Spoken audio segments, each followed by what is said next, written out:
Eu lembro que quando nós começamos a enfrentar a pandemia e havia muito temor sobre como seriam as coisas no tempo da pandemia, eu tinha certeza que seria um tempo de nós glorificarmos a Deus e de crescimento para a igreja. Eu acredito que o tempo que virá, ele também será assim. Será um tempo de nós glorificarmos o Senhor e tempo de crescimento na igreja. Hoje eu estava lendo Isaías, e aí Isaías 10, 27 diz que a unção despedaça o jugo. Então eu fui entender em que contexto estava escrito, e é curioso em que eu até falei, amor, eu estava meio triste, né, obviamente, mas depois o Senhor me fez entender, pelo menos para mim fez sentido a palavra. E quando eu leio Isaías capítulo 10, versículo 27, que diz que a unção despedaça o jugo, ou seja, é o poder de Deus que quebra o jugo. O que é o jugo? O jugo era uma peça de madeira colocada no pescoço de 2 bois, para que esses bois eles pudessem andar no mesmo ritmo, no mesmo compasso, eles não se separassem. Então, quando nós estamos em um jugo de pecado, uma nação está num jugo de pecado, quem vai quebrar esse jugo é o poder de Deus. O poder de Deus quebra o jugo. E eu fui ler em que contexto aquilo estava. Está num contexto onde Deus está prometendo um juízo para a Síria. A Síria era a nação que estava subjugando naquela ocasião Israel. E Deus faz uma promessa de que enviaria uma nação que destruiria a Síria. Então a Babilônia veio e de fato destruiu a Síria. No versículo 20 ele faz então uma outra promessa agora com relação à Babilônia. Ele diz que o Senhor ele restauraria a sorte de Israel e que Israel não mais se apoiaria em alianças políticas com reis, mas que Israel voltaria a temer o Senhor. Essa palavra ela veio no meu coração de maneira muito poderosa, muito forte. Eu nem estava procurando isso, na verdade, é porque esse texto está dentro do que eu vou pregar hoje, e eu fui entender um pouco mais qual era o contexto dessa palavra. E para minha alegria, o Senhor me trouxe uma palavra de consolo, onde o Senhor disse ao meu coração que Ele quebra, Ele precisa. Eu percebi, e assim, na verdade é fácil falar isso agora, né? Afinal de contas eu também queria a eleição do presidente, do atual presidente, mas ela não aconteceu. Então a gente precisa entender que em todas as eras, quando a igreja dependeu de político, a igreja se tornou acomodada. Mais do que nunca é tempo de sermos influentes. Mais do que nunca a série que nós estamos estudando, ela se torna relevante. Afinal de contas, agora, com um governo que é muito oposto aos nossos valores, a gente tem que ser influente. A gente tem que influenciar as pessoas individualmente. A gente tem que conquistar, salvar pessoas para o Evangelho, para que as suas mentes sejam transformadas, para que os seus valores sejam transformados. Esse é o nosso tempo de ser igreja. Então, querido, vou falar uma coisa para você, não se assuste, não se entristeça, Deus continua no controle de todas as coisas. A Aurilza falou isso aqui, lá em Apocalipse, acho que capítulo 5, mostra um Deus sentado em um alto sublime trono, e a gente não vê um Deus desesperado, se descabelando, oh meu Deus, Lula foi eleito, não, Ele continua soberano sobre todas as coisas, e é esse Deus que a gente serve. Esses momentos de crise, eles servem para testar nossa fé. Esses momentos difíceis, eles servem para que nós possamos, das duas, uma. Eu sempre digo que fogo, ele não tem a função de destruir, a não ser aquilo que não é material nobre. Ele vem revelar. Se você coloca ouro no fogo, fogo não destrói ouro. Fogo refina ouro. O que fogo destrói? Palha. Fogo destrói palha. Então nessas horas de crise, Deus revela quem é palha e quem é ouro. Onde a nossa fé está? Em quem nós confiamos? Nossa confiança está no Senhor. Ele é o nosso Senhor. Então descanse. Agora, mais do que nunca, se levante como um cristão que tem um propósito nessa terra. Mais do que nunca.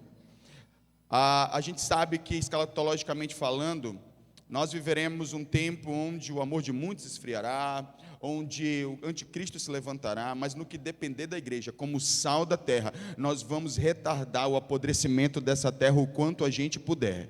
O quanto a gente puder. Principalmente no nosso bairro. Pode parecer coincidência, né? Ou pode não ser coincidência, mas no dia em que esse cidadão é eleito, a gente enfrenta uma crise aqui no nosso bairro. um prenúncio do que vai ser esse governo, não sei. Mas eu sei em quem tenho crido.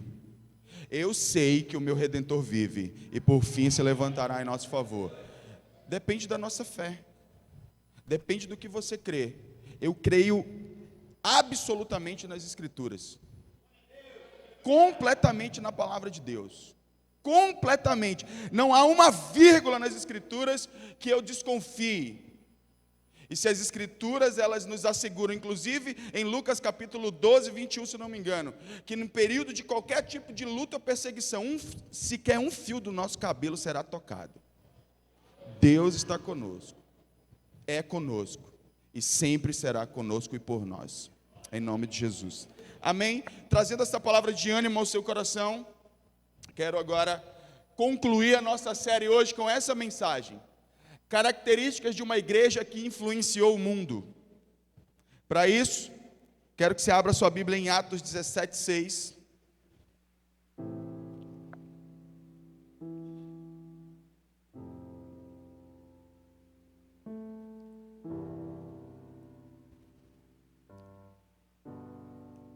Eu vou ler do versículo 1 até o versículo 6, vamos lá, só para você entender o contexto. Do versículo 1 até o versículo 6. Tendo passado por Anfípolis e Apolônia, chegaram a Tessalônica, onde havia uma sinagoga judaica. Segundo o seu costume, Paulo foi à sinagoga e por 3 dias discutiu com eles com base nas Escrituras, explicando e provando que o Cristo deveria sofrer e ressuscitar dentre os mortos. E dizia: este Jesus que proclamo é o Cristo.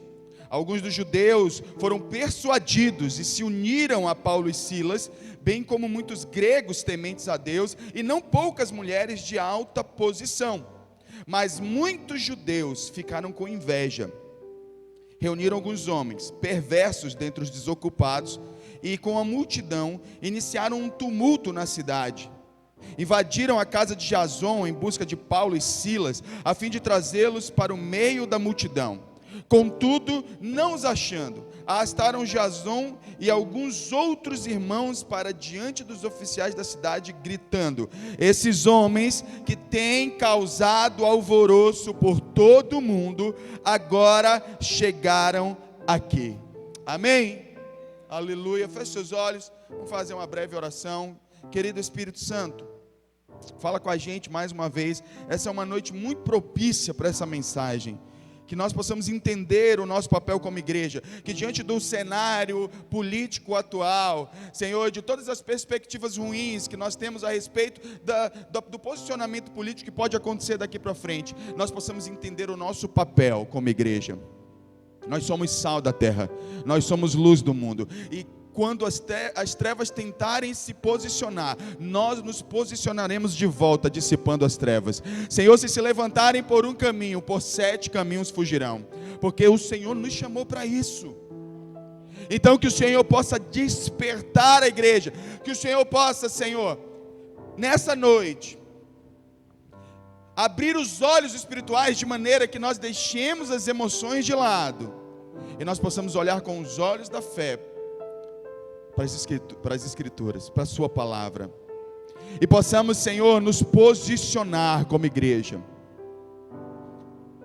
que nós possamos assumir o nosso papel, em nome de Jesus, e possamos ser aquilo que o Senhor nos chamou para sermos: luz do mundo, sal da terra, que nós possamos brilhar como luzeiros numa geração corrompida e corrupta e depravada, em nome de Jesus. Em nome de Jesus, amém, glória a Jesus. Eu abri essa mensagem, eu vou só abrir com esse texto. Eu vou montar a estrutura de raciocínio, eu quero que você acompanhe essa estrutura de raciocínio comigo. O que a gente testifica nesse texto de Atos 17? Que a igreja recém-fundada, agora ela está expandindo para outras cidades. Eles chegaram em Anfípolis, Apolônia, Tessalônica. Chegaram nessas cidades, Paulo, Silas começaram a pregar a palavra, e as pessoas começaram a se converter. ao ponto de eles tramarem algo para prender esses caras. E aí, não encontrando eles, levam um dos anfitriões, Jason, uma praça pública, e ele faz a seguinte afirmação: aqueles que esses homens, tem uma tradução que eu gosto mais, que tem transtornado o mundo, chegaram também aqui. Qual é a constatação que a gente tem nesse texto? Que a igreja, uma vez posicionada, ela vai transtornar o mundo, ela vai causar alvoroço no mundo, ela vai alcançar o mundo. Então nós temos essa primeira constatação, que o papel da igreja é exatamente trazer esse tipo de realidade para o local onde está inserida, para o mundo onde está inserido, transtornar, alvoroçar, fazer com que as pessoas elas saiam das suas vidas de pecado, que para muita gente é interessante, mas que para Deus não é. Então a gente vai lá. Não é interessante, por exemplo, quando as pessoas do tráfico aqui começarem a se converter. Não é interessante para os negócios dessas pessoas, mas é interessante para Deus. E nós vamos cumprir o nosso chamado. Vamos começar a pregar a palavra. E esse é o nosso papel. Ponto. Um outro texto sobre o qual quero me fundamentar agora, toda a mensagem, está em Atos 2, volta um pouquinho. Atos 2, 42, é um texto muito conhecido.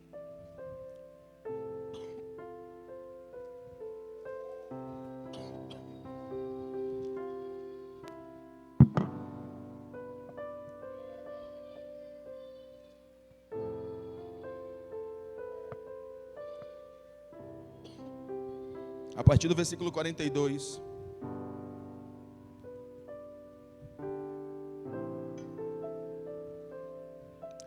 Eles se dedicavam ao ensino dos apóstolos e à comunhão, ao partir do pão e às orações. Todos estavam cheios de temor e muitas maravilhas e sinais eram feitos pelos apóstolos. Os que criam mantinham-se unidos e tinham tudo em comum. Vendendo suas propriedades e bens, distribuíam a cada um conforme a sua necessidade. Todos os dias continuavam a reunir-se no pátio do templo, partiam um pão e juntos participavam das refeições com alegria e sinceridade de coração, louvando a Deus e tendo a simpatia de todo o povo. E o Senhor lhes acrescentava diariamente os que iam sendo salvos. Em Atos 17, que nós lemos, nós temos o resultado dessa igreja, nós temos o resultado final, a visão daquele mundo sobre a igreja recém-fundada. Era uma igreja que transtornava o mundo, uma igreja que influenciava o mundo.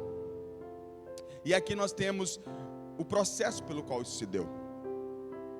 E é esse processo no qual devemos nos submeter. É sobre isso que eu quero falar com você nessa noite. Que tipo de igreja nós temos que ser? Olhe para o que está posto aí. Eu não sei quantos ficaram com medo hoje, temerosos, receosos, até com o que estava acontecendo no nosso bairro. A pergunta é: diante de tudo isso, você vai fazer o quê? Qual vai ser seu posicionamento? Você vai se amedrontar? Me desculpe usar uma palavra pesada, forte. Estou falando com a igreja. Nem perguntei se alguém está nos visitando aqui. Tem alguém nos visitando? Só para eu conhecer. Seja bem-vindo, viu, meu querido? Essa palavra que eu vou falar agora não é para você. É só para os crentes que já estão daqui, tá? Não sei se é bem-vindo. Ou você vai virar um covarde e vai se esconder. Eu amo vocês, você sabe disso. A gente usa umas palavras fortes assim, é para chocar. É para fazer a gente refletir sobre as coisas. Ou a gente vai se acovardar no nosso mundinho e a gente vai dizer: eu estava falando para... Minha mãe estava ali chorando. Por que você escolheu ser pastor? Eu falei: mãe, viver é Cristo, morrer é lucro. Querido, está muito bem definido dentro de mim. Viver é Cristo, morrer é lucro. Isso aqui não é o fim. Eu não estou apegado a esse mundo. Esse mundo não é a coisa mais valiosa da minha vida. Não é. Morrer pelo Evangelho para mim seria uma honra. Seria uma honra. Eu não estou dizendo que eu vou atrás de situações onde eu vou me expor a situações ruins. Mas se um dia elas chegarem até mim, eu não tenho medo de morrer pelo Evangelho. Isso é algo que eu nutro no meu coração desde que eu me tornei cristão. Eu sempre acreditei que todo cristão ele tem que ter um motivo pelo qual morrer. Porque quando a gente não tem um motivo pelo qual morrer, a gente também não tem um motivo para viver. Você sabe por que talvez você não viva o Evangelho? Porque o Evangelho não é a causa da sua vida. Por isso você é sempre muito oscilante na sua vida espiritual. Afinal de contas, o Evangelho não é a causa da sua vida. Você sabe por que eu me entreguei e me tornei pastor? Porque o Evangelho é a causa da minha vida. Então, se eu tenho que morrer pela causa da minha vida, eu morrerei alegre.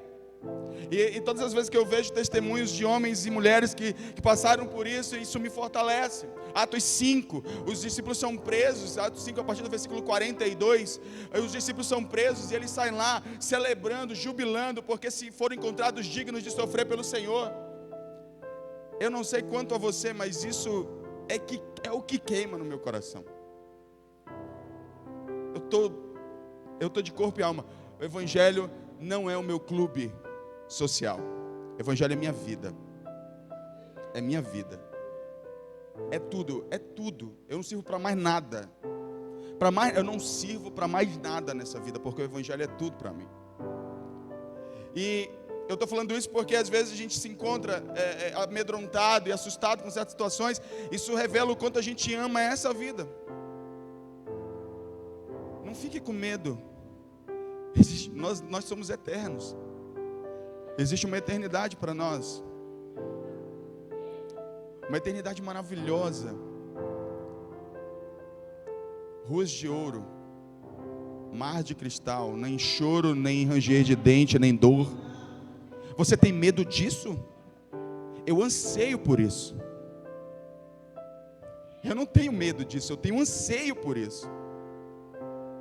Eu nunca pensei em tirar minha vida em momentos difíceis, eu nunca pensei em me suicidar. Mas eu já pensei como seria bom o Senhor me levar. Paulo uma vez disse: Senhor, como eu queria estar com o Senhor, mas eu tenho um conflito. Eu ir estar com o Senhor ou eu cuidar da missão que o Senhor me deu aqui? Eu entendo, acho que um pouco desse conflito. Às vezes seria muito bom poder estar com o Senhor. Por outro lado, nós temos uma missão aqui. E aí Paulo tinha esse conflito e em algum momento eu já tive ele. Mas a gente tem que saber pelo que a gente vai morrer nessa vida. A gente tem que ter uma causa pela qual estaríamos dispostos a morrer, uma causa que vale a pena. Você vai no tráfico, os caras estão dispostos a morrer pelo tráfico. Cadê os crentes dispostos a morrer pelo Evangelho, que é a verdade absoluta do universo? Os caras estão dispostos a morrer. Todo dia a gente vê um morrendo pelo tráfico. Todo dia. Você pega um cara que, vocês sabem que ultimamente houve pelo menos uns 3 assassinatos aqui. Vai evangelizar qualquer um dos caras do tráfico e pergunta se algum está com medo e se alguém saiu do tráfico porque está com medo de morrer. Não sai um, meu irmão. Não sai um. Por que os caras não têm medo de morrer pela causa deles e a gente tem medo de morrer pela nossa? Para mim não faz sentido. Nem é sobre isso que eu queria pregar, mas sei lá. Acho que o Espírito Santo está movendo as coisas. E qual é a primeira característica de uma igreja que vai influenciar o mundo, impactar o mundo, transtornar o mundo? Em Atos 42 diz que eles se dedicavam ao ensino dos apóstolos. A primeira característica de uma igreja, gente, isso aqui é muito sério, que vai impactar o mundo, é uma igreja que tem zelo pela palavra de Deus, que tem amor pela palavra de Deus. Sabe o que tem acontecido no nosso tempo?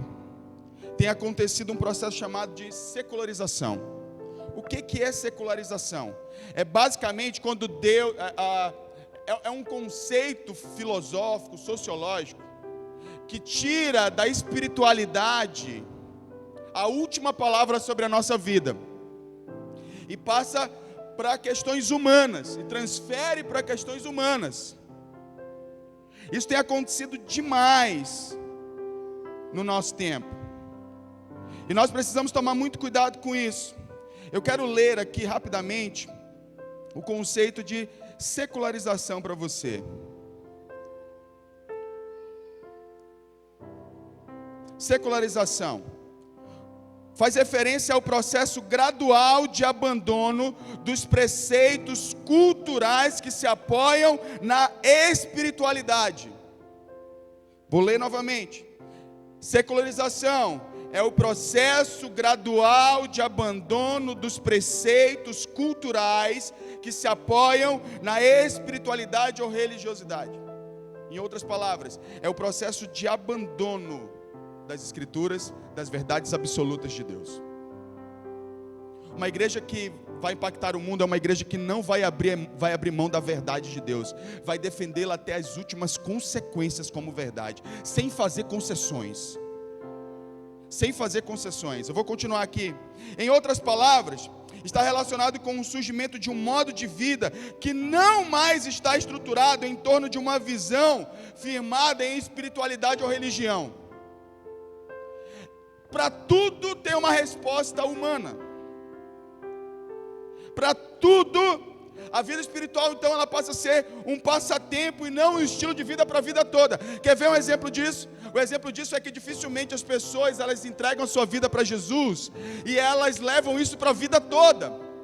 É muito comum um cristão sair daqui e porque não encontrou sua possível resposta em um terreiro de macumba, depois ir no espiritismo numa mesa branca, e depois tentar outras e outras coisas, porque as pessoas agora, no final das contas, elas encontrarem uma resposta humana para os seus conflitos,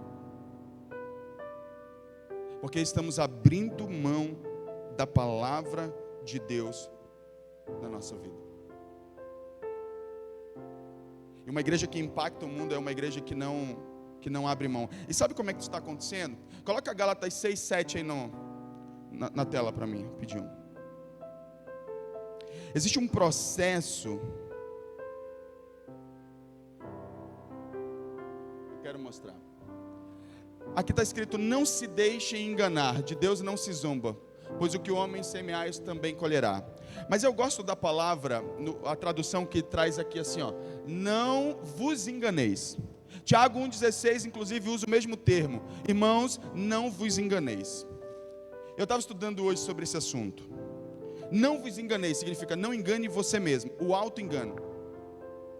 É o que tem acontecido muito, é o meio pelo qual Satanás tem trabalhado para que a gente abandone a palavra, é o auto-engano. Como é que funciona o auto-engano? É quando você cria uma mentira ou a sua verdade e você repete tanto aquilo para você até que você acredite. Sabe quando você está doido para pecar, para fazer uma coisa que você sabe que não está no centro da vontade de Deus, e aí você fica dizendo: não, mas não é tão ruim assim não, mas eu tenho motivos para fazer isso, e você fica ali, ó, alimentando uma mentira dentro de você até que você se engane. É assim que as pessoas têm deixado a palavra de Deus, pelo auto-engano. É mais ou menos, vou dar um exemplo para você, é como se você fosse uma pessoa impontual, você nunca chega no horário nas coisas, aí você toma uma decisão: vou atrasar meu relógio meia hora, para eu chegar no horário.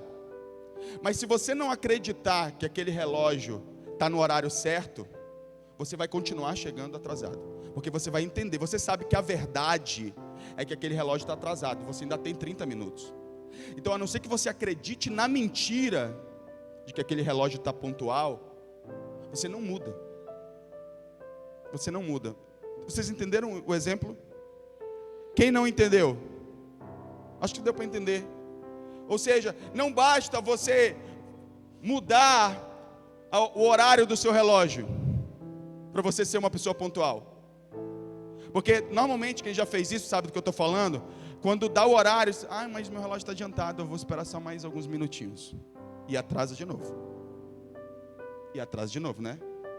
A única maneira de você realmente mudar é se você acreditasse de verdade que aquele horário que o teu relógio está marcando é o relógio que está marcando de todo mundo.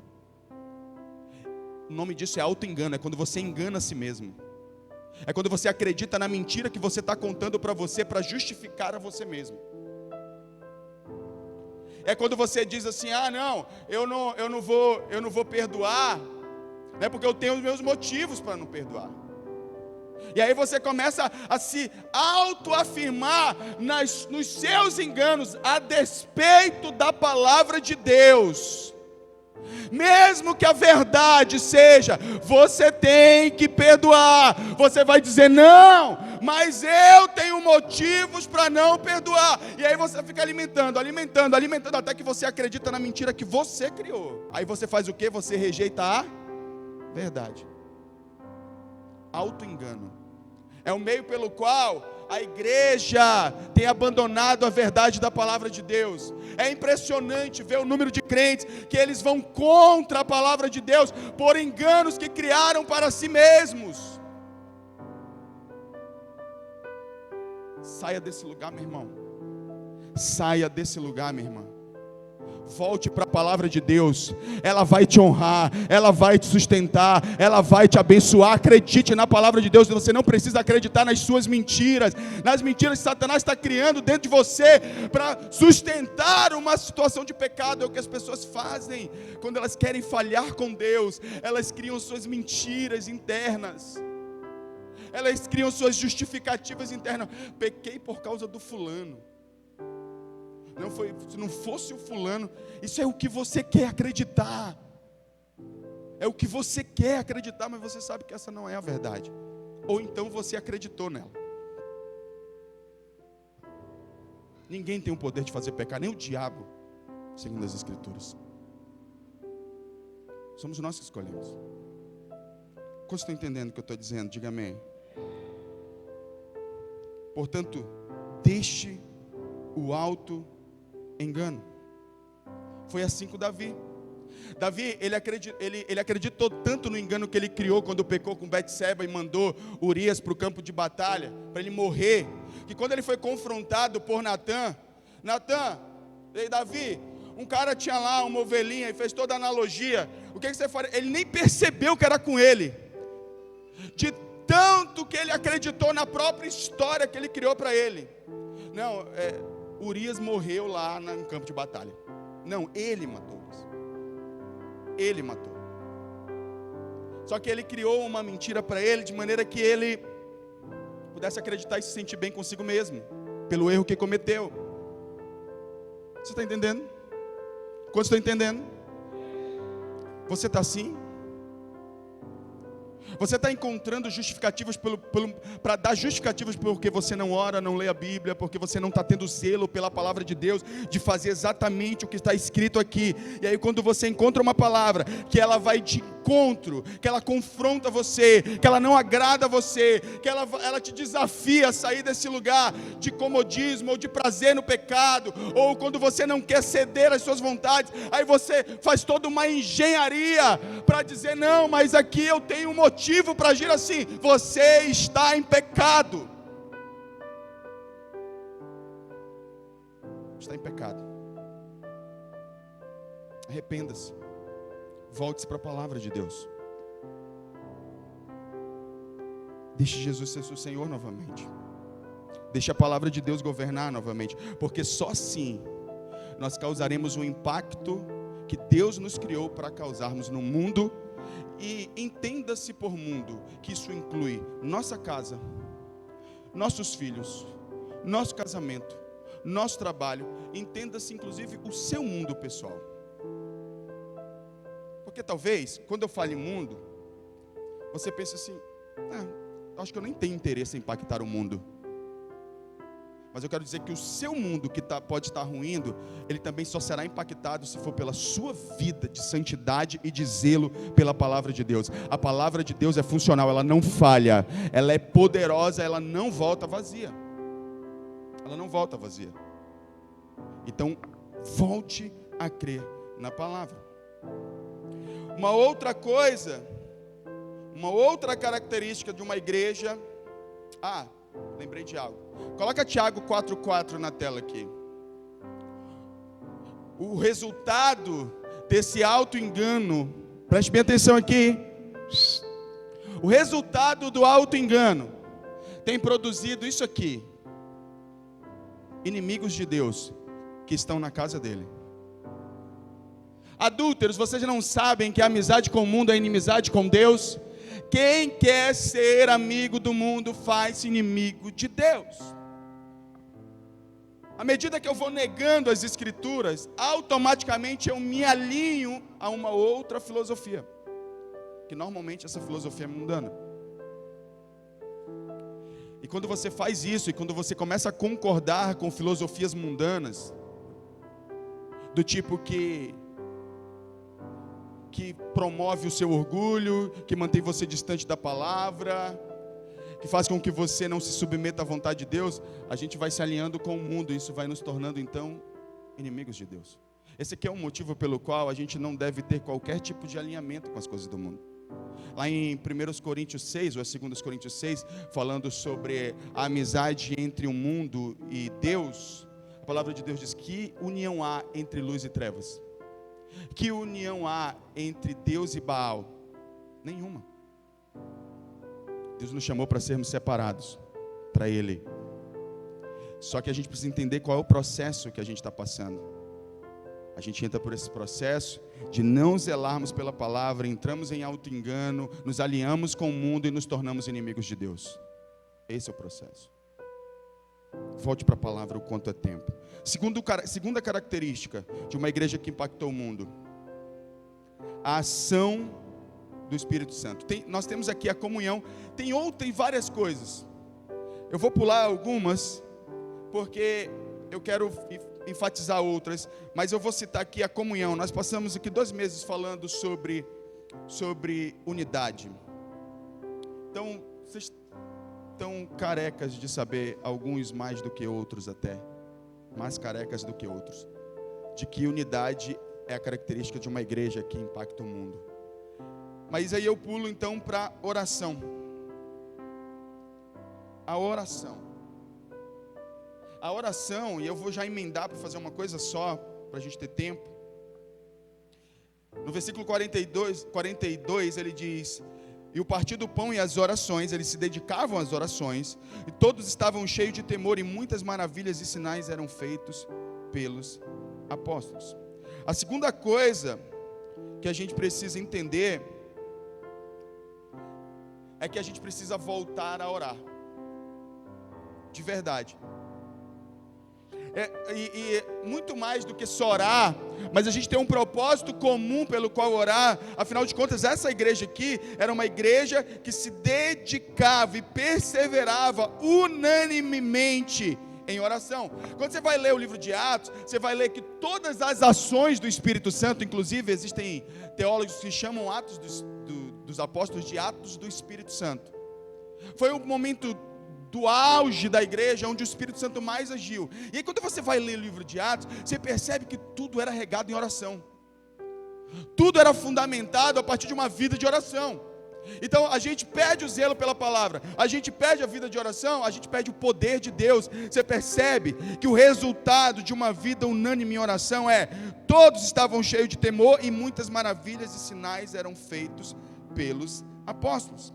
Você vai em Atos 1,14, nós temos a ação da oração, nós temos vários momentos.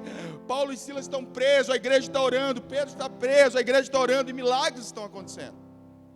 A gente precisa voltar a orar. A gente precisa começar a orar de verdade. Eu não me refiro às orações que a gente faz religiosamente, rapidamente. Eu me refiro a uma relação íntima com o Espírito Santo. Eu falei disso até na semana passada. Eu fiquei me questionando hoje: Senhor, será que tudo que o Senhor está permitindo na nossa nação é porque a gente não tem correspondido como igreja aquilo que o Senhor espera? É muito cômodo para a gente vai se tornar um Israel da vida, que todas as vezes que as coisas ficarem difíceis para a gente corre para Deus, mas na maior parte do tempo a gente está tranquilo, a gente está desatento, desapercebido, orando pouco, acomodado. Então nós precisamos voltar à vida de oração. Precisamos estar cheios do Espírito Santo. Paulo disse: a minha pregação não consiste em palavra de sabedoria humana, mas em demonstração do Espírito e de poder. Querido, cadê o poder de Deus? O poder de Deus vem pela oração, meu irmão. O milagre acontece por meio de oração. Ore. Volte a orar, comece a orar se for o caso, mas leve a sério uma vida de oração. Embora talvez você não consiga fazer isso por longos períodos inicialmente, se você está começando na fé, mas ore o quanto você pode, Mas cresça nessa disciplina espiritual. Agora, você que tem 5 anos, 10 anos de fé, e a sua vida de oração ela não mudou 1 milímetro nos últimos anos, querido, não espere que muita coisa aconteça na sua vida. Eu quero dizer que o que está acontecendo na sua vida hoje está proporcionalmente ligado à sua vida de oração. Pessoas que não oram são insensíveis à voz de Deus. Muitos de nós acreditam que oração é o meio pelo qual a gente consegue coisas de Deus. Eu vou orar porque eu preciso ter coisa de Deus. Mas sabe qual é uma perspectiva bíblica que eu tenho também? É que por meio da oração Deus consegue coisas de nós. Jesus, quando estava lá no Getsêmani, momento mais difícil da vida dele, ele foi orar. Ele disse: Senhor, se possível, passa de mim esse cálice, contudo não seja feita a minha vontade, mas sim a tua. Ele fez isso por 3 vezes. O período de oração de Jesus não tirou de Deus aquilo que ele queria, mas Deus tirou de Jesus aquilo que Deus queria. Tem coisas que Deus vai tirar de nós, vai transformar em nós, vai mudar em nós, ou vai acrescentar em nós por meio de oração. Se a gente não ora, Deus não tem de nós aquilo que Ele quer também.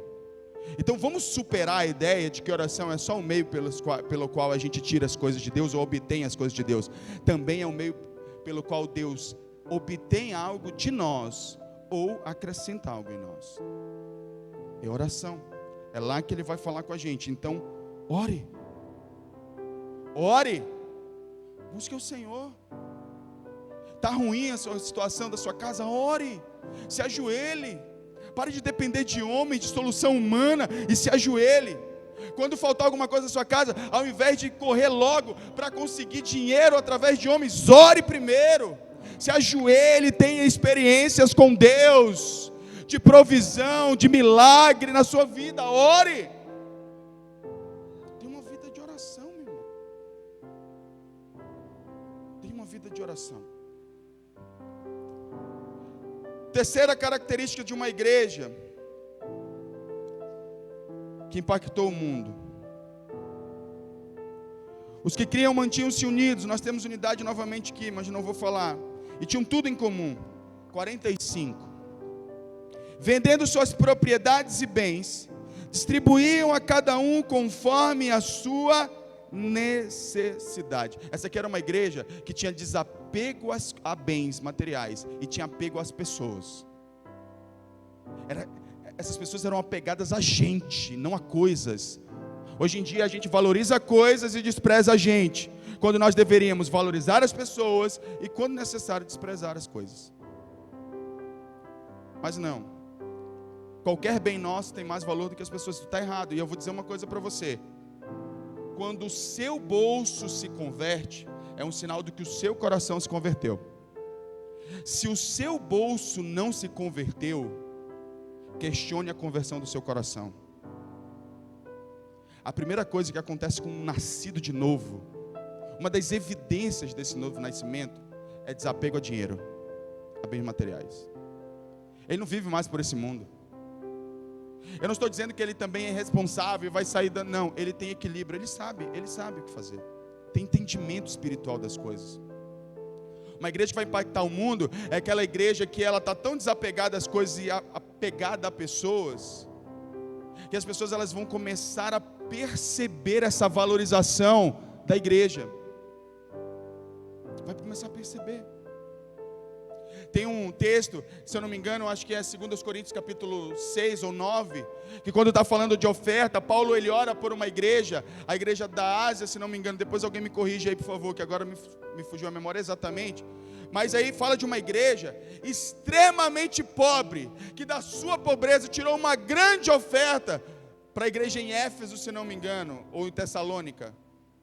Ou seja, nós temos aqui alguém, uma igreja pobre, segundo o próprio apóstolo, que ela não era apegada a dinheiro. Do pouco que tinha, elas abençoaram pessoas. Nós não vamos impactar o mundo enquanto nós amarmos o dinheiro. Você não vai causar impacto nenhum, em lugar nenhum, enquanto amar o dinheiro. Você tem que amar a Deus sobre todas as coisas, inclusive sobre suas finanças. O dinheiro não pode ser o seu senhor. Ninguém pode servir a 2 senhores, porque acabará aborrecendo um e agradando o outro. Ninguém pode servir a Deus e a mamão. Portanto, terceira característica de uma igreja que vai impactar o mundo é uma igreja que não tem apego ao dinheiro. O resultado disso é que nós só causamos impacto social quando nós estamos desapegados de dinheiro. Porque todas as vezes que alguém vai chegar contigo e dizer assim, irmão, você pode ajudar ali a dar um rancho para o irmão? Se você é prioridade, certamente a sua mente funciona assim, ó. Tem uma estrutura estabelecida. Se eu der, vai faltar para mim. Qual é o maior medo? E isso revela também um sentimento de orfandade. Qual é o maior medo do órfão? É faltar. Ele não acredita que tem um pai que o supre. Ele tem medo de faltar. Eu sempre faço essa analogia. Eu sempre falo disso. Se você tem um filho pequeno, eu tenho certeza que seu filho pequeno nunca chegou para você e disse assim, hoje à noite, depois do culto, seu filho, 3 anos, 5 anos, 6 anos, e dissesse assim, pai, bora guardar a janta de hoje para amanhã, porque amanhã eu não sei se a gente vai ter. No mínimo, esse filho está olhando para o pai dizendo assim, eu não sei se meu pai é bom o suficiente para me prover amanhã, então eu tenho que me garantir hoje. É assim que um órfão faz. Ele se apega ao que ele tem na hora, porque ele tem receio do futuro. Porque ele não acredita que tem um pai que vai suprir ele o tempo todo. Mas um filho, não. Um filho, ele sabe que ele tem um pai. Então, normalmente, a estrutura dos nossos filhos é que os nossos filhos eles não se preocupam com o que eles vão comer amanhã. Porque eles sabem que tem um pai. Por que a gente não age assim com Deus? Por que a gente não faz a mesma coisa? Por que a gente está sempre preocupado em reter as coisas para a gente? Porque a gente tem sempre medo do futuro. E aí a gente não causa impacto social por causa disso.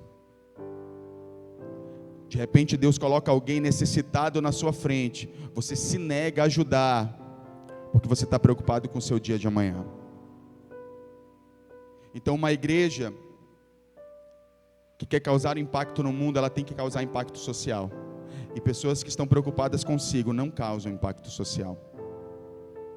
Não causam. Nós estamos em um bairro que para a gente tirar as pessoas, queridos, muitas vezes do mundo das drogas, a gente vai precisar, por muitas vezes, ter que disponibilizar recursos financeiros para tirar essas pessoas desses lugares. Porque sabe por quê? Essas pessoas não têm estrutura para conseguir um emprego, não. Então, uma vez eu fui evangelizar lá na quadra. Aí, acho que o Leilo estava comigo, acho que era tu, Leilo, que estava comigo. Era alguém que estava comigo nesse dia que eu estava evangelizando. Aí eu cheguei com um rapaz, ele estava vendendo droga lá. E aí eu comecei a conversar com ele, comecei a falar de Jesus para ele. Em determinado momento eu perguntei dele assim, meu irmão, você não tem vontade de sair dessa vida, conseguir um emprego? Aí ele disse, tenho não. Eu falei, mas por quê? Ele disse, não, porque aqui eu não sei fazer nada. Se eu sair daqui, eu não vou conseguir, talvez eu não consiga um emprego. E aí eu vou ficar com fome, vou passar fome. Então aqui me garante um recurso. Presta atenção, que essa estrutura ela está posta aqui. Se a gente como igreja, a gente não criar uma estrutura social, onde a gente possa ter liberalidade no coração para dizer assim, não meu irmão, fique tranquilo, vem para Jesus, que por alguns meses eu vou estar suprindo você, até Deus abrir uma porta, a gente vai se reunir como igreja, a gente vai comprar rancho para você, a gente vai te ajudar, desde que você permaneça firme, desde que a gente perceba, obviamente, que não é alguém que quer explorar a boa fé de alguém, mas é alguém que realmente quer mudar de vida, e nós precisamos ajudar socialmente esse cara. Que a gente diz assim, não, vem para Jesus aí, e aí depois tu vem, o que tu vai comer? E a gente deixa o cara lá. A Bíblia diz, se a gente vê alguém passando fome e diz que vai orar por ele, a gente é um religioso falso, hipócrita. Não, a gente não pode fazer isso. A gente tem que ter impacto social. Disponibilidade de compartilhar um prato de comida, se é o que a gente tem. De dividir o nosso rancho que está lá na nossa despensa. E acreditar que Deus vai suprir. E acreditar que Deus, Ele é o nosso Pai, Ele não vai deixar faltar para você. Se a gente não tiver essa disponibilidade, a gente não vai causar impacto nenhum.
Queridos, ele está voltando para Jesus.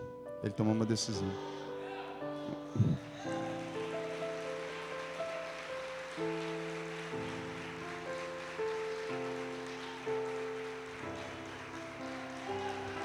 Ele foi tocado pelo Espírito Santo. Ele foi tocado pelo Espírito Santo. Estenda a sua mão aqui na direção dele, Senhor. Recebe o teu filho agora. Ele foi tocado pelo Senhor, pela sua palavra. E ele está se rendendo ao Senhor de novo. Ele está voltando para o lugar dele de filho.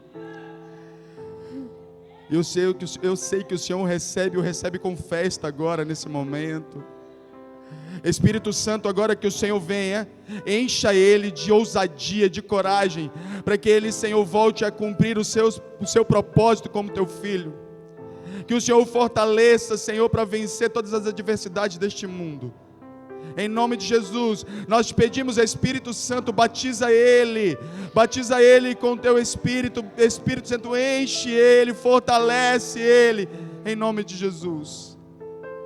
Que a graça do Senhor esteja sobre ele todos os dias e que ele permaneça firme até o dia em que o Senhor voltar para buscar a sua igreja, ou que o Senhor o chamar para junto do Senhor, em nome de Jesus. Em nome de Jesus. Seja bem-vindo de volta. Seja bem-vindo.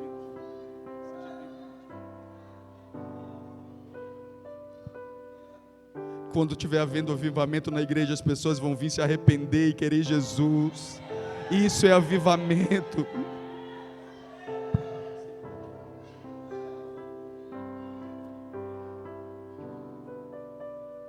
Aleluia. Seja cheio do Espírito Santo. Seja cheio do Espírito Santo. Que o Senhor te use. Que Ele te transforme. Que Ele possa manifestar a glória dEle através da tua vida, em nome de Jesus. Se você sentir do Espírito sair do seu lugar e vir dar um abraço nele aqui comigo, fica à vontade. Você já participou de um culto onde as coisas acontecem assim? Onde o Espírito Santo é livre, onde a gente não tem liturgia. O que importa é a ação do Espírito Santo. Aleluia. Receba o abraço da igreja, meu filho.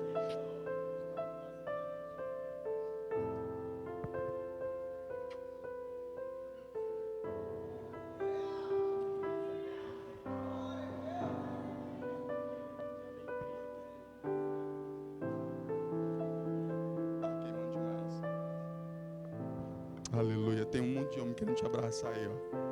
Ele disse que estava queimando demais dentro dele. Ele disse que ele não estava aguentando mais.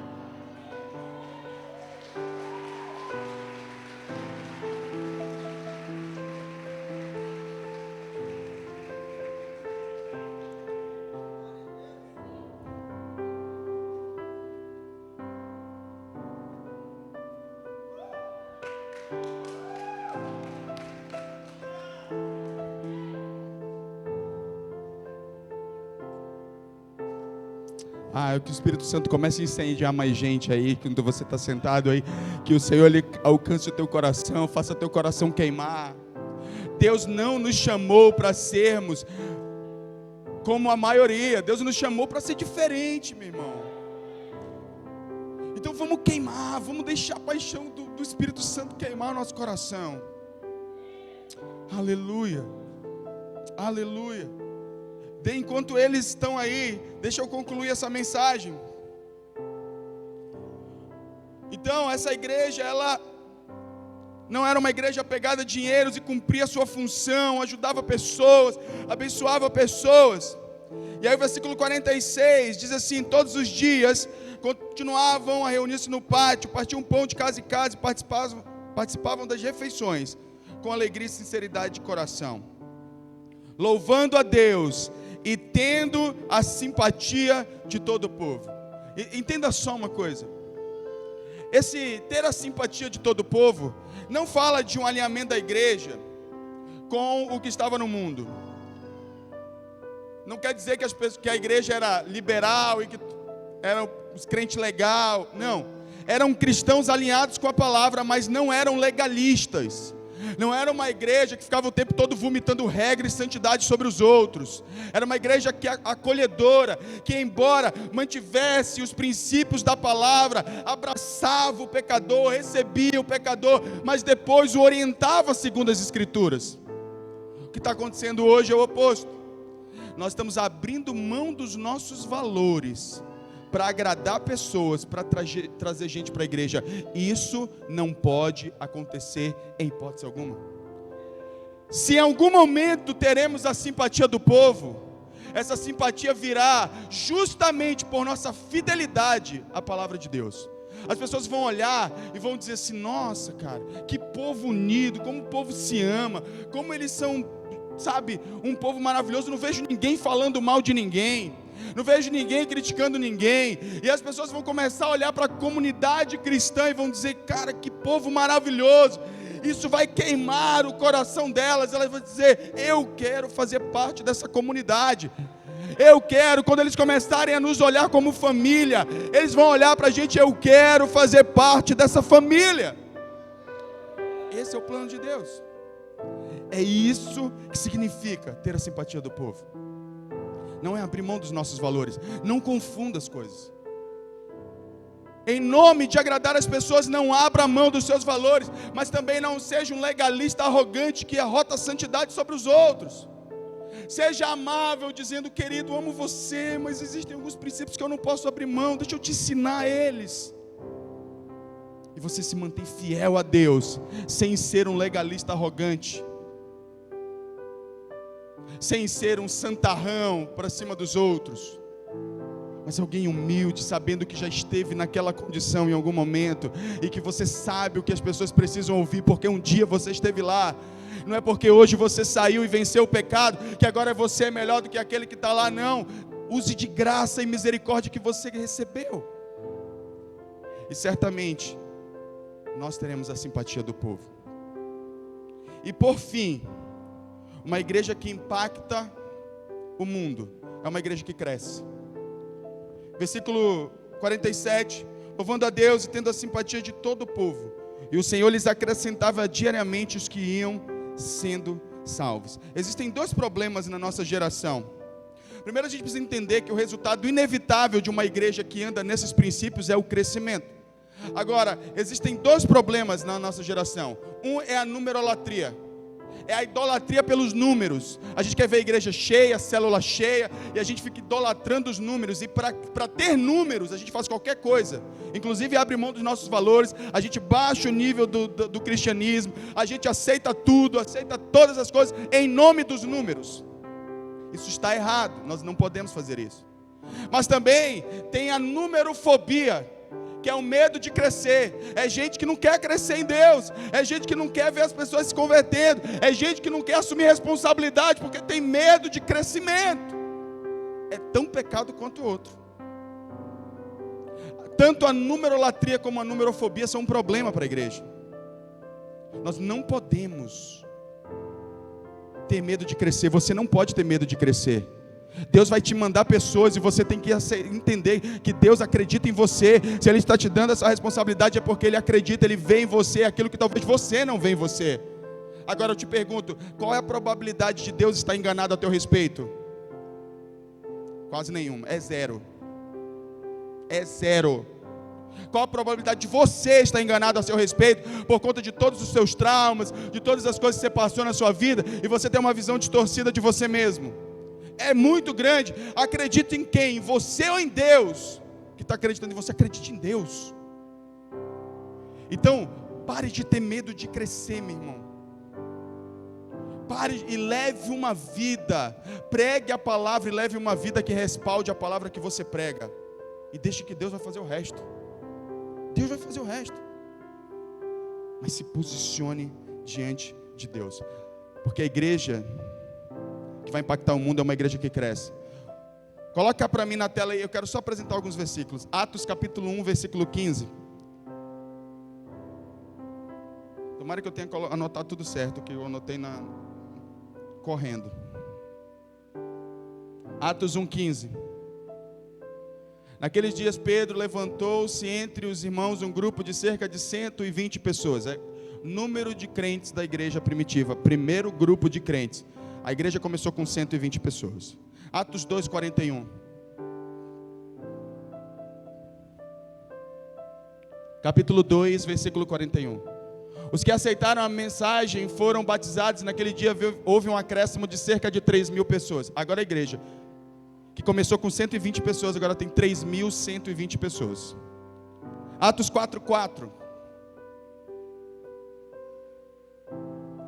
Mas muitos do que tinham ouvido a mensagem creram, chegando ao número dos homens que creram perto de 5.000.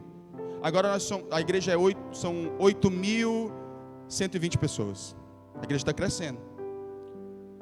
Atos 5:14. Atos 5:14. Em número cada vez maior, homens e mulheres criam no Senhor, eles eram acrescentados. Lucas, que é o autor do livro de Atos, ele desistiu de contar. O número já estava tão grande que ele só começou a dizer, em números cada vez maior, homens e mulheres começaram a crer no Evangelho, porque tinha alguém pregando, porque tinha uma igreja sendo influência naquela geração.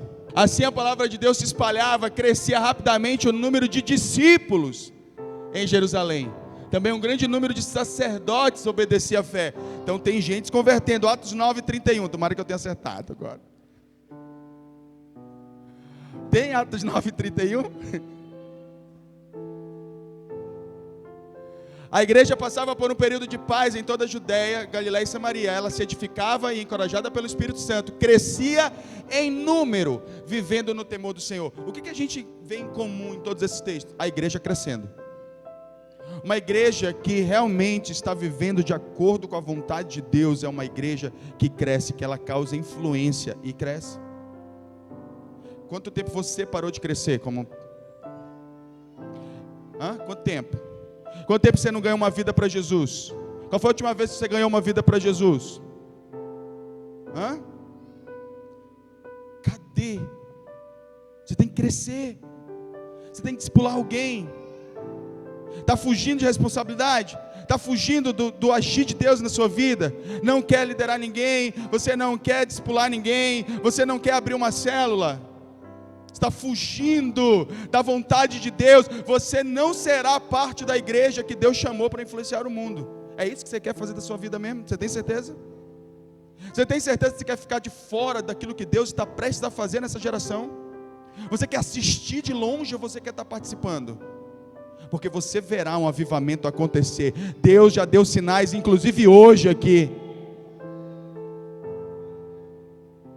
Você vai ser um espectador? Ou você vai ser uma parte integrante desse processo de avivamento que Deus está produzindo? A escolha é sua. Por último, Atos 16:5. Eu acho que ainda tem esse texto. 16:5. Assim as igrejas eram fortalecidas na fé e cresciam em número a cada dia. A igreja chegou em Roma. Logo depois desse tempo, a igreja chega em Roma. E agora a igreja, e aí a gente viu lá já em Atos 16 que a igreja está transtornando o mundo, um pouquinho mais à frente desse texto que nós lemos no início, lembra? A igreja está transtornando o mundo. Foi para isso que Deus nos chamou, meu irmão. É isso que Deus está querendo fazer através de mim e de você. Então, meu conselho para você é: vamos ser intencionais, vamos nos colocar à disposição de Deus e vamos influenciar uma geração. Essa geração precisa da igreja mais do que nunca. Mais do que nunca. Essa geração precisa da gente. Agora é verdade, eles não sabem que precisam da gente. Eles não sabem que precisam da igreja. Eles não reconhecem que precisam, mas eles não precisam reconhecer. Porque a maioria de nós, quando entregou a vida para Jesus, talvez reconheceu que precisasse de uma ajuda, mas o principal ponto é a gente reconhecer que precisa de perdão dos nossos pecados. Fique de pé nessa noite em nome de Jesus.